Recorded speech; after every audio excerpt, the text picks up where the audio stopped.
Good evening everyone and welcome back to Piccadilly Sidings. Now we are here to talk about the layout and I will, but I just want to round up a few loose ends with regard to the 66. As you can see, I've got it running there. Absolutely beautiful. I'm so pleased with that purchase. It is a gorgeous machine. Detail is amazing and well, you can see it running there, can't you? There have been one or two issues, and I know there's been a number of issues with regard to other people as well. Now, from my point of view, the axle boxes do tend to keep working loose. None of them have fallen out yet, but you know, that still could happen. And this particular locomotive should have a nameplate, and you may be able to make out as it comes around. It doesn't. Forgive me, it is a bit dark from this position. Please forgive me for that. But this locomotive has the name Sarah, and I bought that one because it's the name of my daughter. Now, Hattons have said, unfortunately, they weren't made in China, so they will get that sorted. They will get them made, and anybody who's bought this particular locomotive, they will send those out to you. But because of the coronavirus situation, it could take a while. And I said, what, months? I hope not, he said, but potentially it could. So they wanted me to let you know that. All right, so they will send them out. Now, I feel I am one of the lucky ones. As you can see, it's running absolutely beautifully. I cannot fault the way it's running. Some people are less fortunate, and some people have experienced a wobble. Some people have also experienced the axle boxes falling off. Some have had wonky nameplates. What else have I come across? Battery boxes falling off, headlight or lights not working, and the list goes on. But I have to say, Hatton service is amazing, and if you do have any issues with them, they've just said get in touch and they will sort it out for you. Anyway, that's enough on the 66. We're not here to talk about that. There has been some progress. So I'll take you back earlier in the week and we'll find out what's happened. Right, so where is this layout going to go? Now, if you remember the video I did maybe 6 weeks, a couple of months ago, I actually said it was going to go in this area here. All the way, well, probably to about there, up to those pipes. But I've been thinking about that, and it started to become less favourable because it meant I would have to move the settee out, and every time I sat down, it would inch back probably about 1 millimetre, and I would constantly be pulling the settee forward. And not only that, when I want to work on the layout, I've then got to sprawl all over the settee to get to it. So I started to think, actually, that's probably not going to be the best idea. So what I decided to do was have a bit of a clear out. I've got my exercise zone just there, if you like.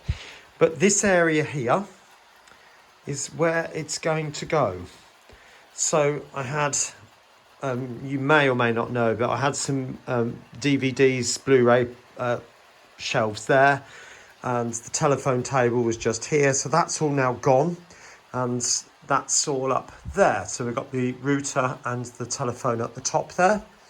So that's all out the way. This wire does look a little bit of a mess, I know, but at the end of the day, it's going to look an awful lot better like that than what it would do if they were all individual wires hanging down. So I feel I've made probably the best out of a bad job in there. But not only that, when the layout goes in front, it'll have to be slightly further away from the curtains because obviously I need to be able to shut them. Then the backboards or the back scenes will start to cover up some of this area here and certainly this wire coming down that way. So you'll only see the vertical wire, and then I could soon get some of that like plastic sheathing. It's a bit like looks like a large plastic spring, if you know the stuff I mean. I could soon get a bit of that, and then that would certainly hide a lot of it being white. So next stage then is to lay out the baseboards and see what I can do from that. Right, there it is. Now what I've done is I've just had 3 pieces, 4 4 foot wide, so that it's literally just sliced off the end of the sheet. So I've got 3 of those identical. Now the eagle eye would have noticed there is an overlap just there. The original idea of the layout was it was going to be 11 foot. Now that is pretty much a foot, pretty much. Now what I'm proposing, I'll put the plan up now so you can see. The majority of the layout plan that's going to go at this end will remain pretty much as it's on the sheet. Now I'm hoping I've got the proportions right. This does look a lot narrower than that on the track plan, but you know, if it doesn't fit, then I'll just have to adapt it. But that section there will be the fiddle yard, but I'm thinking of having a traverser, which is going to come out sideways. So 1 or 2 tracks coming in, probably 1, and then load up 4 or 5, maybe even 6 tracks if I can get them on, and just slide them in as and when appropriate. And there was an idea on the Hornby magazine channel, so thanks to Richard for showing this, which had slide bolts. So as you slide it in, there was a slide bolt that just went into a slot, and then that would hold the track in the right place. So I think if I could do something like that, maybe get some small amounts of tube so that it's not stretching on the wood as the bolts go in, I think that would work really, really well. But that's a long way off. So my next stage then is to get the track out, lay it out, and see what we've got. Right, welcome back. So you can see now I've laid out the boards. This is where it's going to go, but obviously be up here somewhere.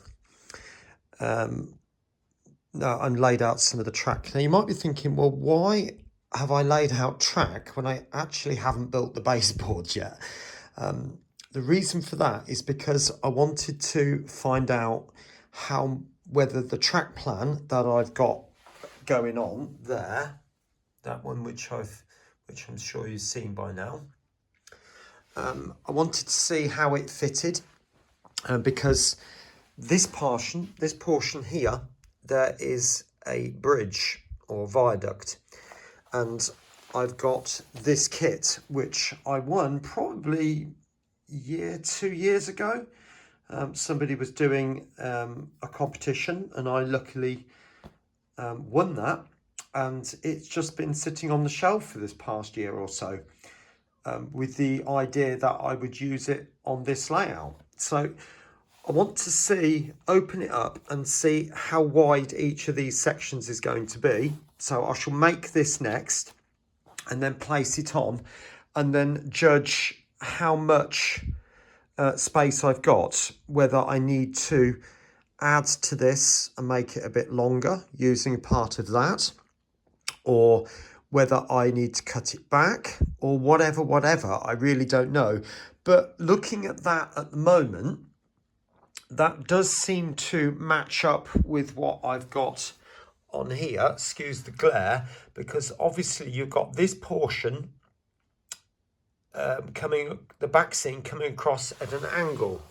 Now, as I said, this part here is going to be a traverser.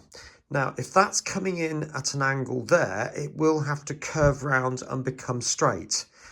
Now, whether that's going to work exactly like that, I'm not entirely sure at the moment, because obviously if the track there is at the back, the traverser has got to be, well, fairly narrow. To get that front track on, the board has got to come to about there, and then I'll probably only get about 4 tracks on as I arch it forward.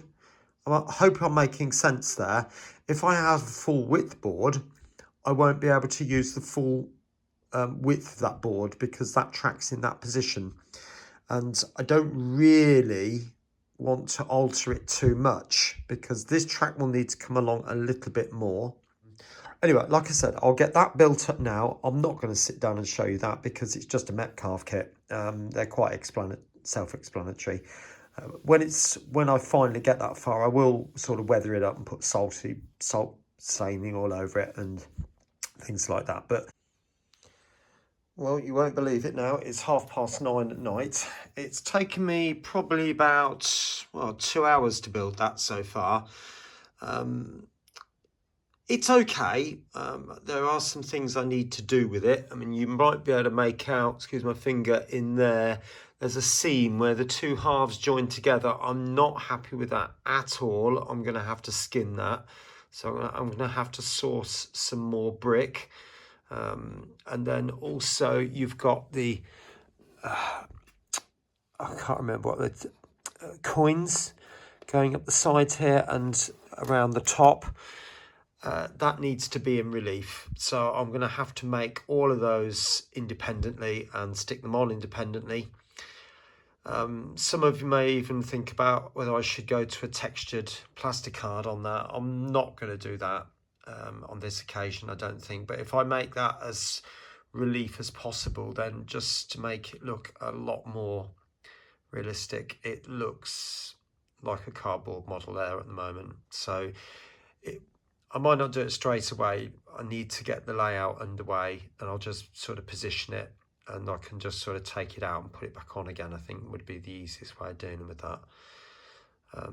Yeah, so anyway, on the actual layout itself, the baseboards, that is, you might notice I've got these lines on there now. There's another one just there.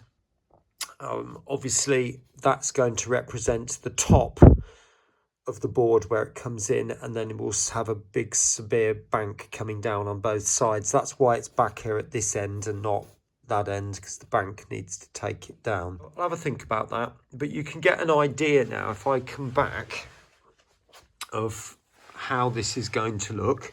Obviously that will be joined up there, and the station, one platform station, will be here.